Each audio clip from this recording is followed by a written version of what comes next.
Well, it's Friday night, or Friday morning technically, and I'm finally reviewing the Daytona 500. Between school and the Xfinity race after the 500, I just didn't get to it, and to be honest with you, there wasn't much to review here. So let's get into it. The 500 was great. It would be better if it wasn't stages because this was the best plate race I've seen in a long time with the next gen car. So that's good. But lap 6 and a little bit before that, the field decided to turn the race into an iRacing a fixed race and go three wide for almost four rows deep. This caused a crash, having Brad Keselowski give Harrison Burton the worst push he's ever given anybody in his life. Because I recorded this at 1 o'clock in the morning and I'm sleepy, I meant to say a different name other than Harrison Burton. So, Brad Keselowski did not push Harrison Burton. He instead gave Jonathan Nemechek the worst push of his entire life and murdered him in the process. Not fully, but he pushed him into Burton and caused a Jimmy Johnson crash. This would come full circle for Brad Keselowski giving that bad push, but I'll get to that later. Let me speak about the race in between the Brad Keselowski bad push. This race was entertaining from start to finish with fuel-saving green flag pit stops, but the green flag pit stops were okay, and then we got to the last stage where there was another set of green flag pit stops. The pack would pack back up and get into three wide actions. They were three wide throughout the whole field, and they would end up wrecking as they normally do. On lap 191, Alex Bowman would give William Byron a bad push that kinda was a chain reaction, but kinda wasn't. He pushed him into Brad Keselowski and hooked him in front of the field. This would cause a full circle movement for Brad Keselowski, causing the first wreck and only wreck so far in the race, and being wrecked out in the second wreck from a bad push. How things turned around for Brad Keselowski. This wreck would be catastrophic for the field with 9 to go, taking out many cars, including Denny Hamlin, Joey Logano, Brad Keselowski, and Ryan Blaney. All competitive cars today. But with that, we're going to go for another restart.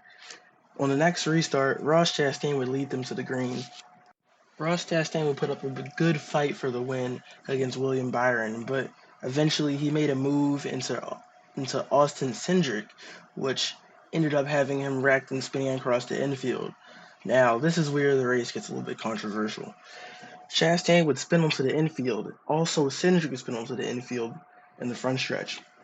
Now, coming to the last lap, they come back up on the track, and there's no caution call until after they're past. They got the white flag. This call was weird because NASCAR is not consistent with their rules at all. So, other examples would be NASCAR calling the caution before they got to the white flag, them technically not taking the white flag if they didn't pass the line, or the caution light. Some people think Alex Bowman won the 500. Some people think William Byron won the 500. I'm one of the people who think neither of them should have won the 500, and there should have been another restart because this crash happened before the line, and there should have been a caution as soon as they came back up on the track. But that's besides the point. NASCAR does not know how to call a race, but I do. But there wasn't much to learn from this race, as it is a super speedway race, and you can't really tell things about teams until they get to the first mile and a half in short track of the season. So NASCAR, because they went entertainment, we're going to do super speedways to start the season, which is great. I'm being sarcastic. But I feel after Las Vegas in a couple weeks, we'll be able to figure out who's a better driver, who has the better car in the field. My prediction is that Toyota is going to look really good at Phoenix in Las Vegas, but I don't know how Ford is going to do because I think they have a super speedway car once again, and that's what they normally build, a super speedway car. This car was a bullet at Daytona. It almost dominated the race until Alex Bowman's bad push, but that's besides the point. We saw an amazing race from Ford, Chevy, and Toyota as you normally do at super speedways, but we'll really see who takes the lead per se at these tracks that take more skill than Daytona and Atlanta, because Atlanta is not going to show us anything about the car or how the season's going to go for anybody. It's just going to be another wild card race. But Atlanta is in the playoffs this year, so it'll be interesting to see who's good here this time. And handling does come into play at Atlanta. but who's good here this time, and who will be good there the next time we go there in the playoffs.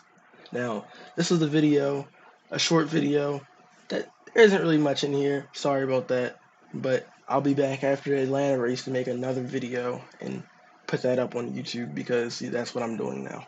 Once again, thank you for watching, and I'll see you after the next race.